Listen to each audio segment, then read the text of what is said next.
Warga Desa Kebun Durian, Kecamatan Gunung Sahilan, Kampar mengenal Marisa Putri, 21, dan keluarganya. Terutama ibunya yang sudah bertahun-tahun tinggal di desa itu. Seorang warga setempat mengatakan, Ibu Marisa dikenal cukup bergaul dengan tetangganya. Keseharian ibunya juga cukup terbuka dengan warga lainnya. Ibu Marisa diketahui seorang single parent. Ia sudah bercerai dengan suaminya, ayah kandung dari Marisa. Ibunya tinggal bersama adik-adik Marisa. Sementara tentang Marisa, sepengetahuan warga, Marisa memang merantau ke Pekanbaru sejak beberapa tahun terakhir. Warga di sini juga nggak tahu yang pastinya, kerja apa dia di Pekanbaru, kata warga yang meminta namanya tidak dipublis itu kepada tribunpekanbaru.com, Minggu, 4 Agustus 2024. Menurut dia, Marisa terlihat warga beberapa kali pulang dengan mengendarai mobil. Warga mengenali mobil itu persis dengan Toyota Raize biru metalik yang digunakan Marisa saat kecelakaan. Kalau dia pulang, nampak mobil itu parkir di depan rumah. Dilihat di foto kejadian yang beredar itu, mobilnya memang itu, ujarnya. Warga sempat kaget Marisa mempunyai mobil. Tetapi warga tidak begitu mempedulikannya. Warga juga kaget begitu mengetahui dia kuliah setelah mendapat informasi dari berita-berita beredar. Soalnya kalau dilihat, tapi maaf ya, dia dari keluarga biasa-biasa aja. Ibunya tinggal di kontrakan, katanya. Ia sendiri tidak tahu sejak kapan Marisa mulai kuliah.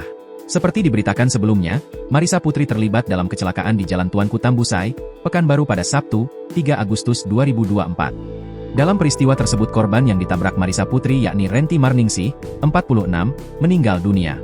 Polresta Pekanbaru melakukan ekspos peristiwa laka lantas yang dipimpin langsung Kapolresta Pekanbaru, Kombes Jeki Rahmat Mustika, Minggu, 4 Agustus 2024, sore. Kombes Jeki menjelaskan kronologi kejadian laka lantas tersebut. Pada Sabtu, 3 Agustus 2024, sekitar pukul 00 waktu Indonesia Barat tersangka diminta rekannya saudari T untuk bergabung karaoke di KTV. Saat ia tiba di sana, ternyata sudah ada rekannya O dan T. Kemudian selang beberapa waktu, tersangka ditawarkan narkoba oleh T sebanyak 1/2 butir. M, T dan O berada di KTV itu sampai pukul 5 waktu Indonesia Barat. Di sana mereka mengkonsumsi miras dan narkoba. Setelah itu, tersangka pulang sendiri dengan menggunakan mobil Toyota Raize BM 1959. Kemudian terjadi laka lantas di Jalan Tuanku Tambusai, tepatnya di depan penginapan Linda, Kecamatan Marpoyan Damai, Kota Pekanbaru. Tersangka menabrak korban yang saat itu menggunakan sepeda motor merek Yamaha Vega ZR BM 4697 JZ dari belakang.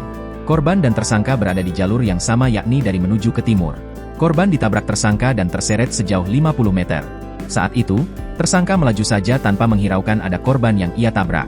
Ia kembali menceritakan, kemudian tersangka dikejar oleh ojek online dan diberitahu kalau ia sudah menabrak korban. Kemudian tersangka kembali ke TKP.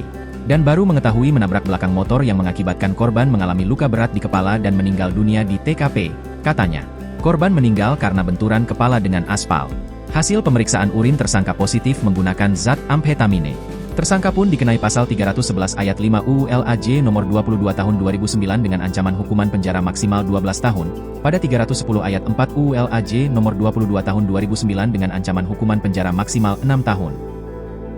Download Tribun X sekarang, menghadirkan lokal menjadi Indonesia.